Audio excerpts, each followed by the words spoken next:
Welcome to this hands-on Canva upskilling session for adult education trainers.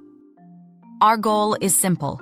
Learn how to use Canva to build and adapt teaching materials, from editing PDFs to designing visual resources that help address misinformation.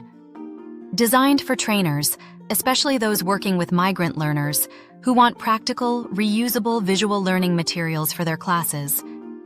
You'll need a computer or tablet, stable internet, and a free Canva account.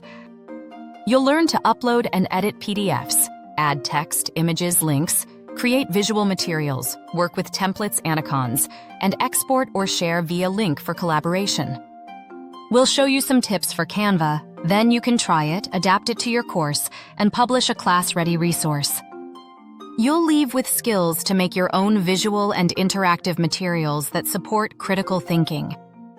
Ready to get learning? Open Canva and let's begin!